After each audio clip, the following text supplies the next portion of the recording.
Masih ingat Nabi Musa berdoa, ya Allah jadikan aku nabi umat akhir zaman. Apa kata Allah? Sudah ada nabinya. Ya udah kalau gitu jadikan aku umat nabi akhir zaman. Jadi selevel Nabi Musa, induknya syariat Nabi Isa kan di Nabi Musa. Nabi Isa kan belum menyempurnakan, belum mengurangi juga. Jadi baru cuma berapa ajaran Nabi Musa yang direvisi oleh Nabi Isa. Itu berharap menjadi pengikut Nabi Muhammad, apalagi Nabi Isa.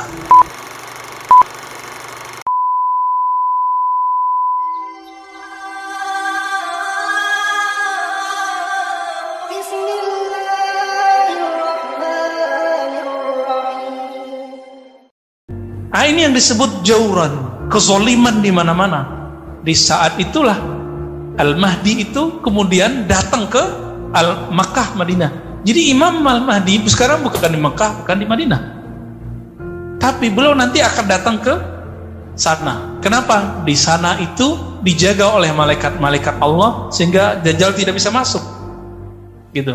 Di saat berjuang dan itu diperdebatkan di mana tempatnya, apakah itu di Syam atau di Al-Quds atau di mana tempatnya, lagi sholat, mau sholat nih, udah maju Imam Al-Mahdinya mau jadi imam. Nabi Isa turun. Ketika Nabi Isa turun, Al-Mahdi, hanya Al-Mahdi yang mengerti itu Nabi Isa. Ya, apa kata beliau? Wahai Ruhullah Isa ibn Maryam, silakan mengimami kami. Karena beliau seorang nabi. Nabi kan lebih mulia dari seorang wali. Al-Mahdi kan waliullah. Nah ini adab beliau. Tapi apa adabnya Nabi Isa?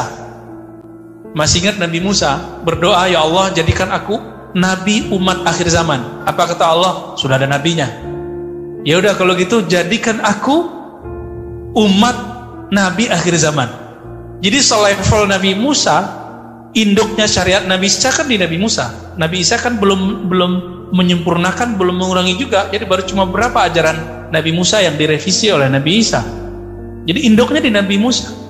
Nabi Musa sebagai induk itu berharap menjadi pengikut Nabi Muhammad, apalagi Nabi Isa. Maka adab beliau, engkau yang jadi imam, aku jadi makmum.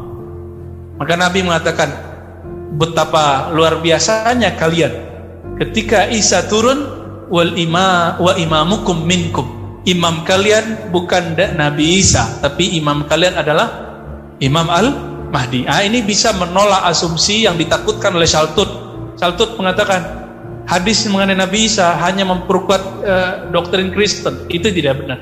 Karena buktinya nanti dia jadi makmum. Ya, apa yang harus kita persiapkan supaya menjadi prajurit Al-Mahdi?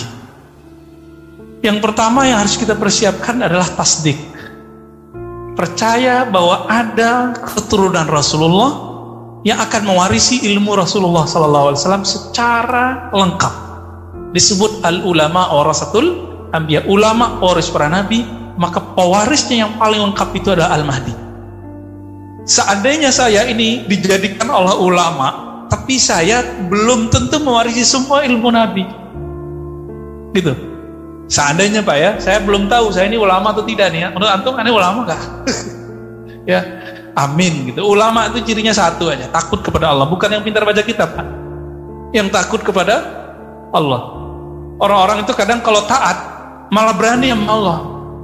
Tapi sesekali Allah jebloskan dia ke maksiat, malah tambah takut kepada Allah. Kadang-kadang begitu. Jadi bapak-bapak itu banyak yang nanya kepada saya, Ustadz, kenapa saya setiap kali buka internet tuh gak bisa nahan melihat sesuatu? Ya, tahu sendirilah maksudnya. Ya, saya bilang ini, orang soleh kayak kamu ini kadang terlalu pede dengan sholat tahajudnya. Maka Allah tegur sesekali, Allah jebloskan ke melihat yang aneh-aneh itu. Akhirnya matanya ngerasa kotor lagi, menangis lagi kalau tahajud. Oh gitu Ustadz ya. Bukan saya nyuruh dia nonton yang aneh-aneh itu Pak ya. Kita lagi melihat perkembangan rohaninya. Ya. Banyak orang merasa sok suci dengan taatnya. Setiap kali taat merasa paling benar. Yang bentak orang pakai takbir. Mending Al-Mahdi, takbirnya menaklukkan Rum. Ini takbirnya bikin orang gerah gitu. Ini kan aneh. Takbir kok bikin orang gak nyaman. Seharusnya takbir kan bikin kita nyaman. Bapak rindu gak suara azan kalau keluar negeri? Saya rindu Pak. Teman kita buat kajian beberapa bulan lalu dengan komunitas di Eropa. Apa kata dia, Ustaz? Saya rindu azan di kampung. Saya ada yang saya nggak suka, ya, pengajian mak-mak yang nyanyi-nyanyi di masjid itu ya. Tapi dia bilang, Pak Ustaz, saya rindu pengajian mak-mak. Jadi kalau di samping rumahnya itu ada masjid, itu mak-mak sehari berapa gitu, hari apa gitu. Itu bersolawat dengan suaranya yang pas-pasan. Dia rindu suara itu, Pak. Nggak kedengaran di sono. Iya juga sih ya, kita sebulan 2 bulan di sana juga rindu suara itu. Begitu Ustaz. Terjawab belum? Apa yang kita persiapkan? Tasdik, mempercayai. Maka mulai hari ini tolong hormati keturunan Rasulullah. Ini ahli sunnah. Hormati aja Pak.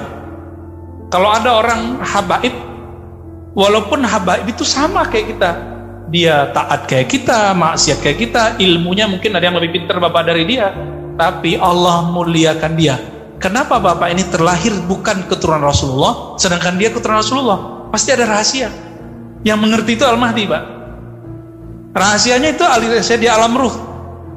Nih contoh nih, orang yang taat di dunia, beriman di dunia, nanti di akhiratnya posisinya bagus nggak? Nanti Allah bangkitkan dia dalam kondisi yang baik. Benar nggak?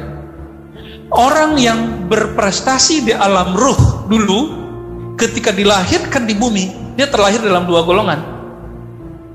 Golongan ahlu bait atau ulama, atau pencinta ulama. Pencinta ahlu bait. Itu aja. Nah, kita karena bukan keturunan Rasulullah, minimal kita jadi ulama lah. Kita kalau bukan ulama, kita pecinta zuriat Nabi dan pecinta para ulama. Nah, siapa tahu nanti di antara ahlu bait yang kita cinta itu ada yang menjadi ahlu Al-Mahdi. Ya. Namun kabar rumitnya apa? Malamatiyah tadi Pak. Apa artinya malamatiyah tadi? Yang ditampilkan zahirnya beda dengan yang di dalamnya. Jadi belum menyembunyikan identitasnya. Kalau beliau menyembunyikan identitasnya, maka keturunan Rasulullah yang jadi Al-Mahdi itu sekarang masih tersembunyi. Nah, itu rumitnya Pak. Ya, berdoa aja biar ketemu. Ya, berdoa Pak. Masa Allah nggak dengar? Allah dengar. Kalau Bapak ini pantas menjadi pengikutnya, jadi tentara prajuritnya, pasti nanti jadi. Maka prajuritnya Al-Mahdi nanti ada beberapa golongan. Ada yang disebut Ahlul Badar. Ahlul Badar ada berapa jumlahnya? Perang Badar itu orang beriman berapa orang? 313. Sama Pak. Nanti Ahlul Badar kira-kira 313. Disebut Ahlul Badri. Ya. Nanti ada lagi sahabat yang lapis kedua, prajurit lapis ketiga. Begitulah ya, kalau Bapak bukan 313 ya yang berikutnya lah.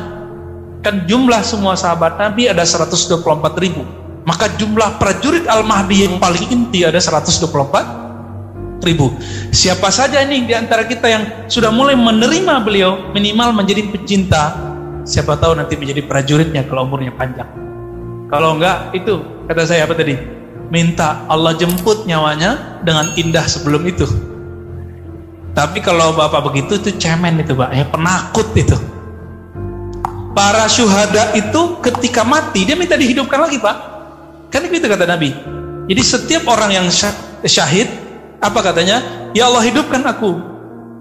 Lalu sehingga aku hidup, lalu mati lagi, hidup, mati lagi. Apa makna ini? Ulama-ulama terdahulu, para syuhada terdahulu, ruh-ruhnya ingin turun ke bumi berjuang bersama Al-Mahdi. Masa kita pengen mati? Ya, penakut. Jadi doalah yang terbaik. Nah, yang kita minta husnul khatimah. Tapi nanti berat Pak. Kalau sekarang virus berapa hari itu inkubasinya? Ya, 14 hari ya. Nanti bakal ada virus kena sekarang ntar mati Pak, ntar malam. Nanti ada musibah sebelum nanti itu terjadi, maka iman kita nanti diuji. Kamu percaya Allah tanpa syarat atau percaya Allah pakai syarat? Kalau lagi hidup senang, perut kenyang, percaya ke Allah. Giliran lapar, mikir, Allah kok nggak adil ya? Kalau ada yang ngomong begitu deh Pak, Allah ada nggak sih? Kok kita dibiarin berpenyakit begini? Kita dibiarin susah begini? Orang begini gagal udah. Nanti datang Dajjal, Dajjal dikira Al-Mahdi. Enggak bisa Pak ngelawan Dajjal pakai panah sekarang. Pakai kuda nggak bisa. Kita suka naik kuda, suka main panahan. Kenapa? Dajjal itu kalau mau hujan Pak. Mau berhenti hujan berhenti. Dan dia bisa terbang kemana-mana. Jadi kalau orang latihan panahan sekarang untuk menghadapi Dajjal, keliru besar. Yang harus kita hadapi sekarang, karena sekarang zamannya fitnah, yang harus dikuatkan adalah imun kolbunya. Maka belajarlah ma'rifatullah, mengenal Allah sedetail-detailnya. Ma'rifatun Nabi, mengenal Nabi sedetail-detailnya. Ma'rifatu ulumil Mahdi, mengenal ilmunya Al-Mahdi itu apa aja, sedetail-detailnya.